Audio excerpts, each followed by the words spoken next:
Como Deus fala conosco, parte 2. Neste vídeo quero continuar a reflexão iniciada na postagem anterior, na qual eu sintetizei a minha resposta com uma frase: Deus fala pelos acontecimentos e os explica pela sua palavra. Já vimos que a revelação ao povo de Israel explicou que tudo foi criado por Deus.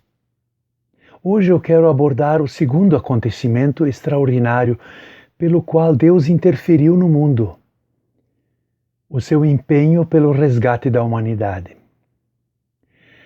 Jesus de Nazaré nasceu na Palestina no início da nossa era, quando o rei Herodes o Grande ainda vivia, e foi crucificado quando Pôncio Pilatos governava aquela província romana. Mas 3 dias depois da crucificação, Jesus apareceu vivo, primeiro a algumas mulheres, depois aos 12 apóstolos e a mais 500 outros discípulos, e por último apareceu a um inimigo declarado, Saulo de Tarso, quando este ia perseguir os seguidores de Jesus em Damasco.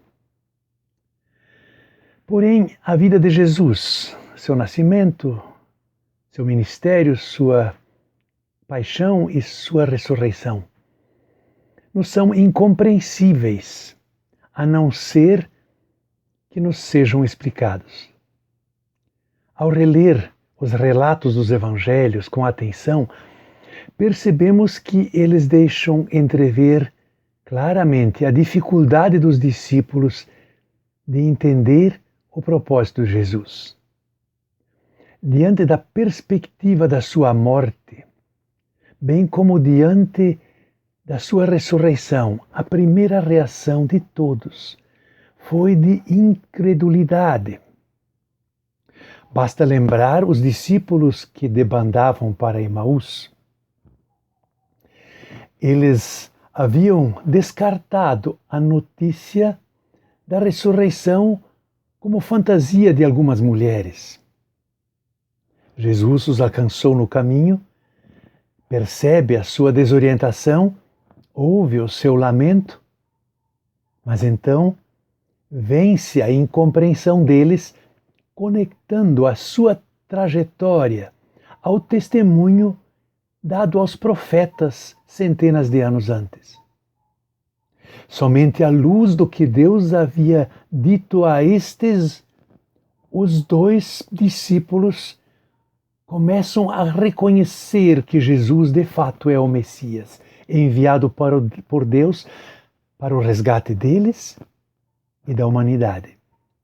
Assim, a palavra de Deus na boca dos profetas, dos apóstolos e do próprio Cristo ilumina a obra de redenção e a revela a nós.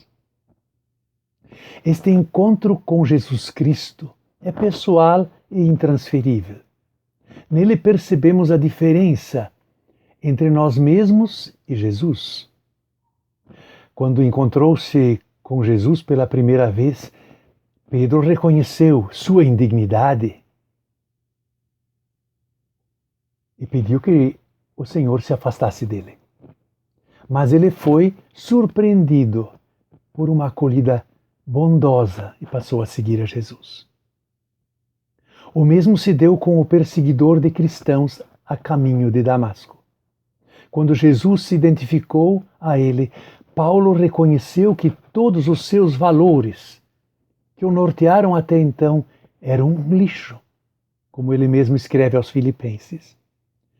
Mas Jesus não lhe deu o troco pelas suas ações. Pelo contrário, mandou Ananias ao seu encontro, que graciosamente o acolhe, dizendo: Irmão Saulo, o Senhor Jesus, que lhe apareceu no caminho por onde você vinha, enviou-me para que você volte a ver e seja cheio do Espírito Santo. De imediato, sua cegueira foi removida e Paulo percebeu que as Sagradas Escrituras iluminam com clareza inconfundível a obra da redenção realizada por Deus através do seu Filho Jesus. Também a obra da redenção se aplica ao Salmo 119, versículo 105. Tua palavra é lâmpada que ilumina os meus passos e luz que clareia o meu caminho. O caminho já está aí, e a palavra da Escritura ilumina-o, de modo que não tateamos mais na escuridão. Permita que você, pela palavra de Deus, possa entender o propósito gracioso que Ele tem para com a sua vida. Sou Martin Weingärtner e resido em Curitiba.